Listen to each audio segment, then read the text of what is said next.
Welcome to the Sketchup tutorial. Today I'm going to be showing you pretty much just the basics on how to use the program. First off, to move the camera, I guess I should say, I recommend using a mouse for this just because it makes everything easier. But if you're using a mouse, it is middle click, which is the scroll wheel, to move the camera. And I'm going to start off by using the shape tool and select circle. And as you know, the bigger the circle, the more rectangular it gets. Next, I'm going to use the offset tool to make a smaller circle on here. And you can use the push and pull tool to select a portion of it and drag it out. But you cannot do it on circular surfaces just because the program doesn't know what to do with it. And I am panning the camera with, if you're on MacBook, it is Command, Control, Shift, and then left clicking.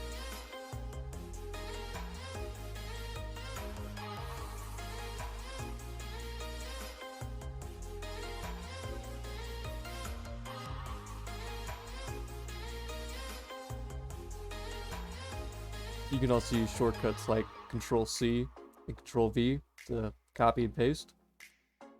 First, I'm going to use the select tool and paste it.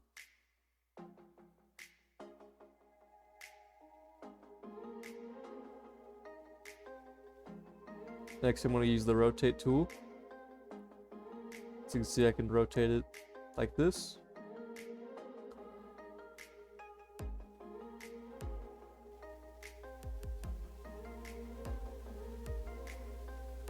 Goes along wherever you put the rotate tool, but if you drag it upside down like this, you can rotate like that. Next, I'm going to use the move tool,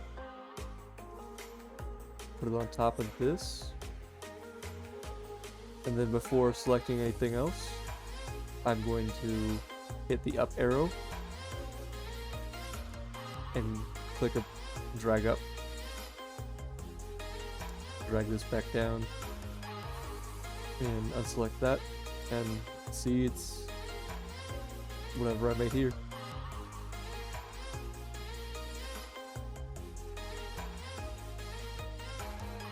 I don't like what I made here, so I'm going to use the eraser tool to get rid of some of these lines. You could also use the delete key after selecting it as well.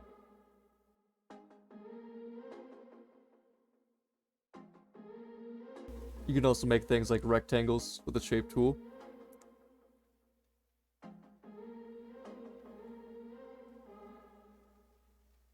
But when you move something, it's connected to something else, it'll stretch that portion out, so always be aware of that when you're making something.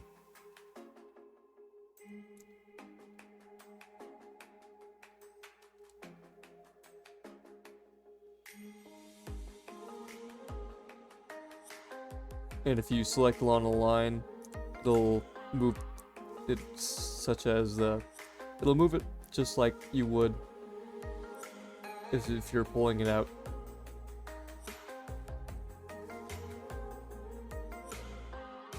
Next is the scale tool. You can use it to pretty much scale your model like you would in any other program.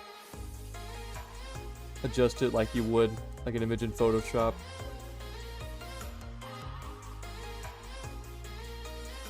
And if you hold left click with the eraser, you can select multiple lines.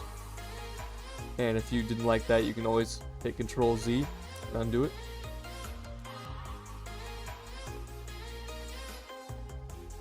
And if you drag something out, you can erase that portion of it through the lines. And then you can have a nice hole in the middle of your model.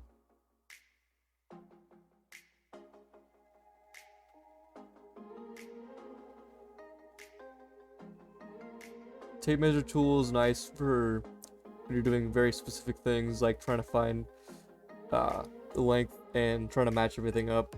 But for simple things like this, you're not going to need it.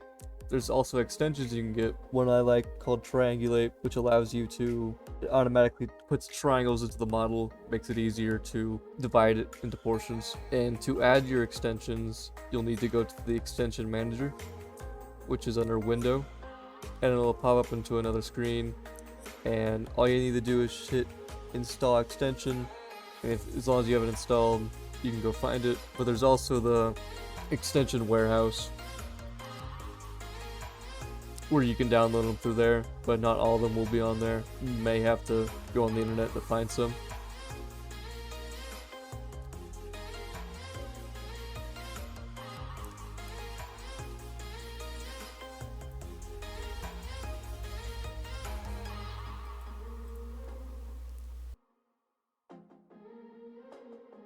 There's also the text tool, which I do not find that useful, as when you put text onto here and you move the camera around, the text stays on the screen. It is annoying as I'm putting the text here. I'll show you here in a second.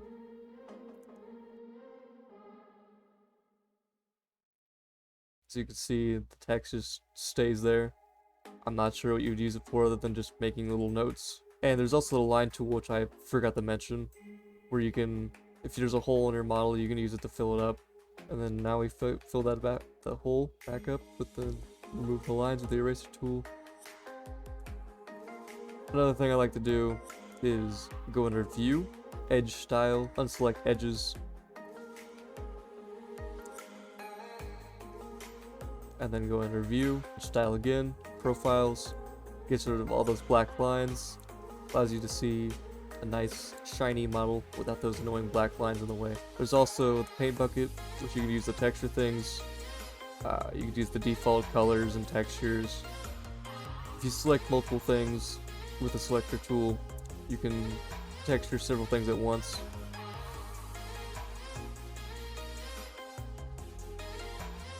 And to turn back on the black lines, just do the same thing, and this time select edges and profiles. Without those lines there, you wouldn't be able to add the lines onto the models. Thank you for watching. I hope you enjoyed the tutorial, and good luck.